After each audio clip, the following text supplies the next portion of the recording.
Hey, it's Liz, and it's Monday, and this is the first normal video of the year. Yay, normal videos. Oh, man. Don't get me wrong, super excited about everything that I am doing, but I really want to just kind of, stay chill. I know that I've done a video about Percy Jackson before, but that was back when my videos had, zero structure, and I'm pretty sure that, most of the video's not even about it. So I'm going to do the series justice, talk about why it's so important to me, and we're just gonna kind of go from there. And appropriate merch. I'm wearing this Camp Half-Blood necklace.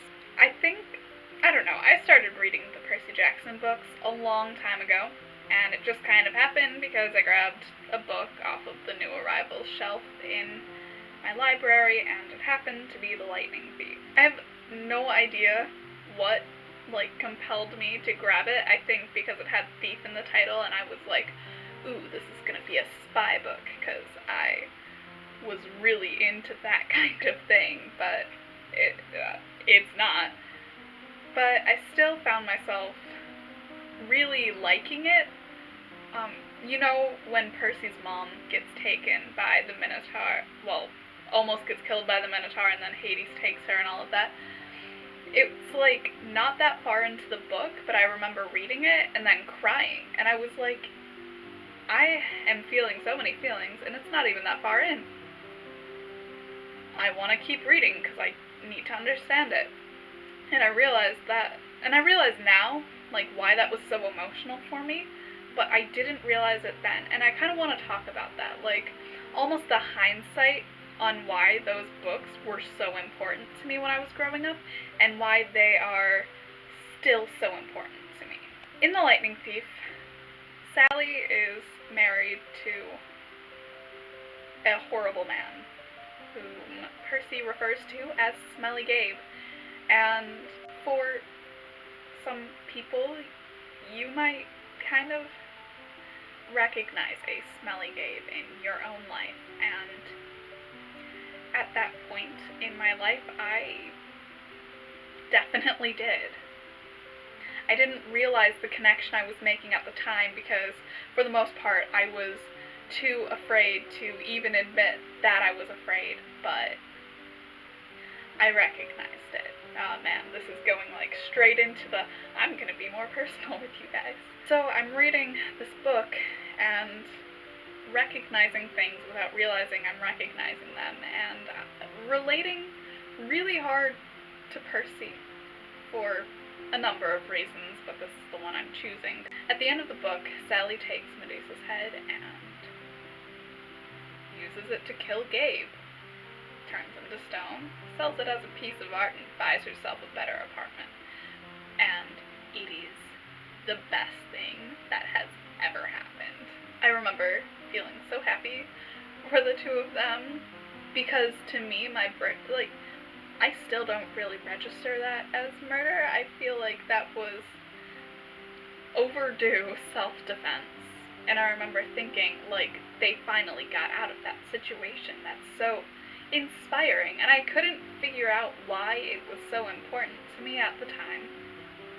But again, in hindsight, I know that I was hoping that maybe I'd get that too. And I did. End of 6th grade, just like Percy, actually. We were not to that degree, but we were finally safe. And the feeling of being safe is one that you're gonna question forever, and I recognized that so hard in Percy for a long time. I mean, I can't even imagine how difficult it was for him to, actually I can't imagine how difficult it was for him to accept Paul being different, and to just trust himself and other people, and that's a lot to go through, and it was a lot to go through as a kid and not know really what you're supposed to do about it. But I remember just reading these books without realizing it. Percy was so inspirational to me in ways that I didn't anticipate. And, you know, it goes on, and Annabeth obviously inspired me with being so intelligent despite her learning disorders. And, you know, I was completely in love with Artemis by book 3. Still am to this day. Let's be real. So many characters, all of whom were inspirational, but yeah. And, you know, obviously I could talk forever about each character individually, but I wanted to do a quick thing. I wanted to talk about something I don't really talk about. I feel like I focus a lot on some of the bigger fandoms and some of the things I'm, like, really into currently, but I don't talk about, like, my roots, where I began as a fangirl. Percy Jackson was my first fandom. Percabeth was my first ship, and Sally Jackson was my hero. Still is. And I didn't realize that when I was younger I needed that hope. I needed to see a character that was in a situation similar to me and then have them get out of it. But I really did. And I think that while reading the Percy Jackson books led to a lot of daydreaming and all of this stuff about having the same story as him, basically, and getting to do all of these heroic and cool things, and finally getting out of your situation, I actually got to realize that you don't need a world of gods and monsters to be in a bad situation, but you also don't need to be in a world of gods and monsters to get out of a bad situation. Let it never be said that I don't completely adore Percy, and that's pretty much it. Just a short little story, an anecdote. My fandom roots.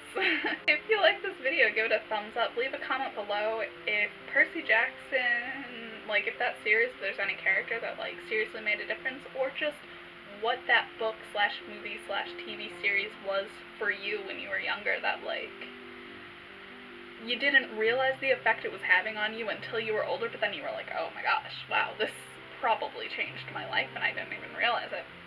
You can follow me in the links in the description box below. Be a bro, share this video with another bro, and if you have not done so yet, subscribe because I make